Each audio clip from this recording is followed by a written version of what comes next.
जय माँ दुर्गा जी की। आप देख रहे हो माँ दुर्गा जी की मूर्ति कितनी सुंदर है।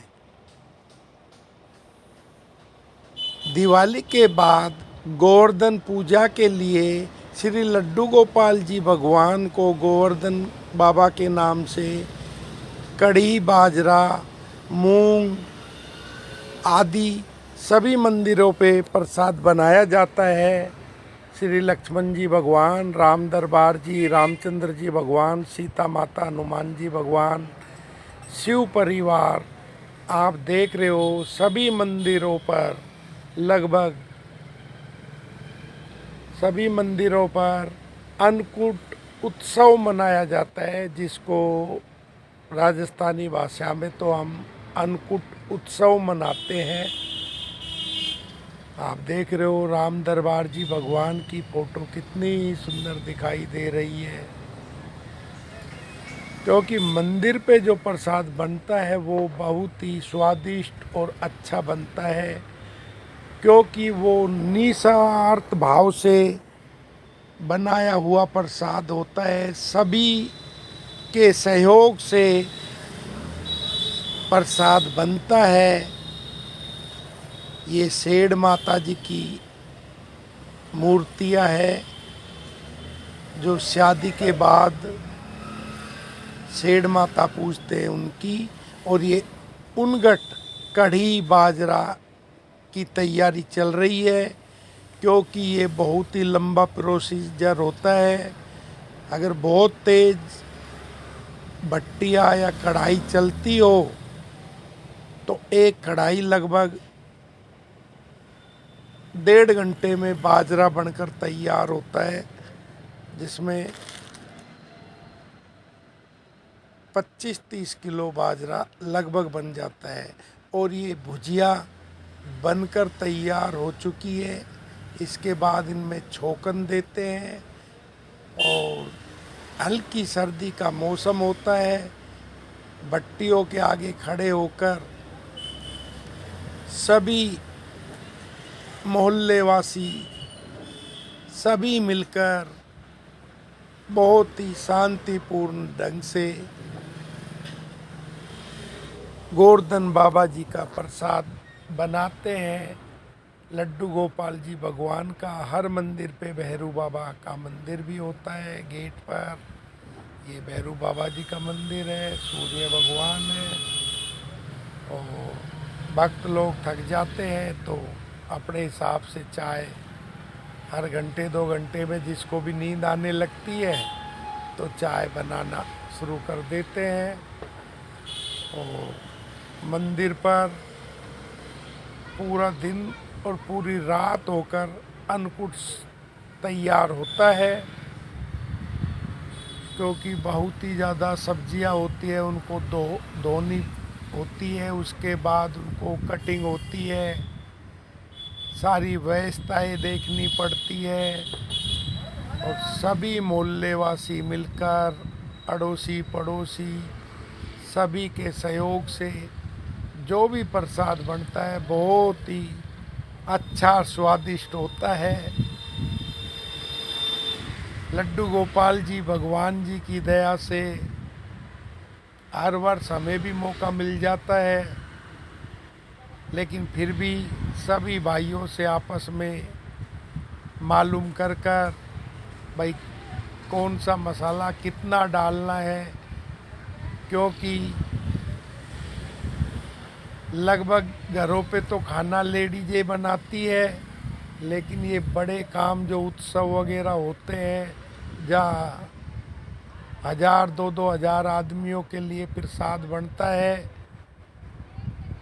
पूरा दिन रात रहते हैं, तो भाई लोग आ जाते हैं और वो भट्टियों पर भाई लोग खड़े हो जाते हैं। बहनें सब्जी काटना, धोना, सफाई करना, ये सभी काम बहनें मिलकर, माता बहनें मिलकर सब करती है कामों को। और सब मिलजुल कर बहुत ही अच्छा प्रसाद बनता है। और आप देख रहे हो अब ये भुजिया बनकर बड़े बड़े बगुने हैं, इनमें भुजिया बना बना कर रख देते हैं। उसके बाद अलग से इसका मसाला अलग से छौंक कर तैयार कर कर फ्राई कर कर भुजिया के ऊपर से डालते हैं और उसके बाद भुजिया तैयार हो जाती है। एक घाण बाजरा लगभग मतलब एक बार जो कढ़ाई में बाजरा बनता है वो लगभग 1.25 से 1.5 घंटा तो कम से कम लगता है। और फिर भट्टी की कितनी गर्मी आ रही है उस हिसाब से कभी कभी 2 घंटे 1.25 घंटे भी लग जाते हैं। और अब सुबह क्या वक्त हो चुका है, लगभग 5 बज गए हैं। मंदिरों पे माताएं बहनें पूजा करने के लिए आ चुकी है और प्रसाद भी लगभग बनकर पूरा हो चुका है। थोड़ी देर में सभी भगवानों के प्रसाद चढ़ाकर उसके बाद कन्याओं को बुलाकर सबसे पहले कन्याओं को जिमाया जाता है और उसके बाद सभी लोग मोहल्ले के आसपास के रास्ते में जाते हुए एक अलग ही मेला सा भरता है और बहुत ही अच्छा लगता है।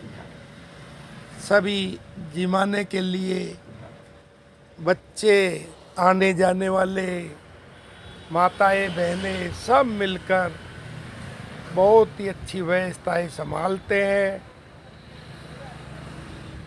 और बहुत ही बढ़िया बाबा गोवर्धन जी की दया से, शिव भोले बाबा की दया से, राम दरबार की दया से बहुत ही अच्छा प्रसाद बनता है।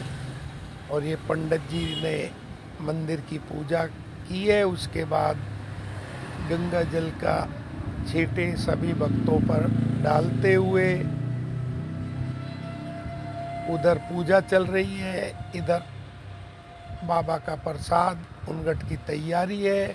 और वो पहले जो भुजिया बनी थी उसको अब फ्राई करेंगे, इसलिए इस कढ़ाई में 10 लीटर सरसों का पेवर तेल लेकर जीरा डालकर तेज पत्ते डाले हैं, ये लाल मिर्च जिनको पहले भिगो दी थी, अदरक डाल दी।